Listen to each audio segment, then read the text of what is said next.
Here's what I took away from a lot of the workshops I was in.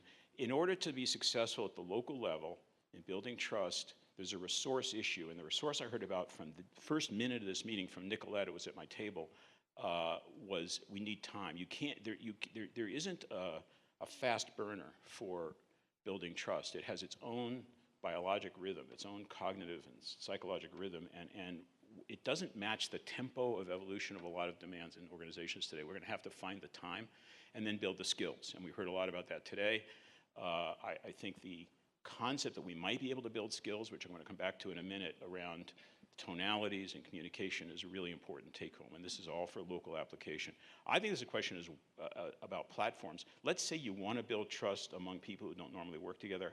Where did they meet? How do you provide a home for interaction in a very high-paced and very fragmented environment?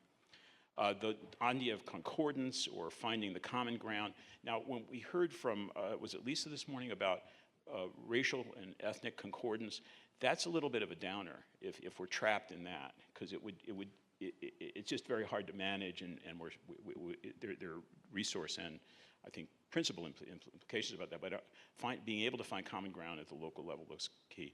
Authenticity, I actually spoke about here last year. As Lisa said, in order to have trust, you need to have trustworthiness. We heard that several times in several different voices. Andrew's framing, when he described his interaction with his colleague, can I share what I'm thinking?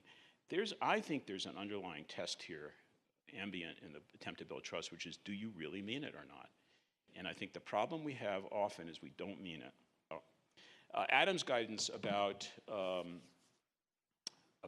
organizational knowledge to help build trust, I thought was golden. Give up the idea that the facts will speak for themselves. That's hard in academic environments. It's hard everywhere. Why don't you listen to me? I know. Trust is a matter of communication, and this idea of walking in your audience's shoes, we heard it through the whole 2 days, understanding really where your interlocutor is and is coming from. You can't tell people to trust you. You have to act into trust, and that's a serious problem right now. And back to my issue of authenticity, I'm going to come back to this one in a minute. The bridging of the gap between experts and lay people, we heard it eloquently from Jeremiah, but also from others about the language vehicles are not in place. That's a very interesting area for me to think more about.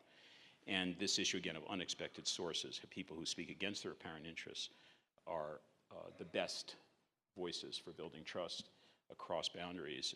That an organizational leader can take that under advice. Lisa had a fantastic list of, she had that diagram with the iceberg, and I hope we get that distributed. I found that very valuable. And the elements she said: commitment to equity, data and measurement, comprehensive needs assessment, collaborative partnerships, care continuity, and engaging patients in care. That was that loop she showed. And then that generates the opportunity to be transparent, which she characterized as disclosure, clarity, and accuracy.